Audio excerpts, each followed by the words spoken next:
Hello, আজকে আপনাদের সাথে রুম ট্যুরের ভিডিও শেয়ার করব।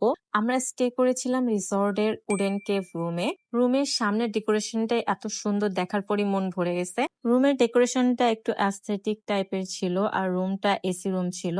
রুমের মধ্যে একটা বেডের দুই পাশে দুইটা টি টেবিল ছিল। এখানে কাপড় রাখার একটা আলনা টাইপ ছিল আর ছিল হচ্ছে সুন্দর একটা মিরর। তাছাড়া আপনি চাইলে চা বানিয়ে খেতে পারবেন। আর এই হচ্ছে বারান্দার ভিউ, এত সুন্দর একদম অ্যানিমেশন টাইপের।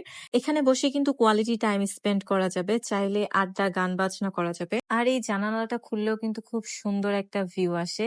এই হচ্ছে ওয়াশরুমটাও একদম নিট অ্যান্ড ক্লিন ছিল। এখানে শ্যাম্পু এবং শাওয়ার জেল প্রোভাইড করা হয়েছিল। আর এই পুরো রুমটার কস্ট পড়েছিল 4,500 টাকা, আর সাথে ছিল কমপ্লিমেন্টারি ব্রেকফাস্ট অ্যান্ড তাদের বিহেভিয়ার প্লাস সার্ভিস খুবই ভালো ছিল।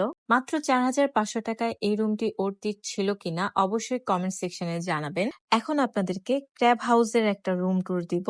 এখানে প্রত্যেকটা রুমের নাম যেমন সুন্দর, রুমগুলোও তেমন সুন্দর। এই হচ্ছে রুম ভিউ। এখানে একটা বেড রয়েছে, এসি রয়েছে, প্লাস একটা টিভিও রয়েছে। ক্র্যাব হাউসের বিশেষত্ব হচ্ছে এর রুম ভিউ এত পরিমাণ সুন্দর। জানালাটা খুললে আপনি দেখতে পাবেন সমুদ্রের পানি। আর রুমের বাহিরেও বসার জন্য কিন্তু জায়গা রয়েছে। এখানে বসে আপনি চা খেতে পারবেন, আড্ডা দিতে পারবেন। আর ওয়াশরুমটাও কিন্তু একদম নিট অ্যান্ড ক্লিন। আর এই ওয়াশরুমে একটা বাথটাবও রয়েছে। ক্র্যাব হাউসে থাকতে আপনার গুনতে হবে 7,500 টাকা। আর এর সাথেও কিন্তু কমপ্লিমেন্টারি ব্রেকফাস্ট রয়েছে। এই ছিল রুম ট্যুর ভিডিও। আজকের মতো এই পর্যন্তই। আল্লাহ হাফেজ।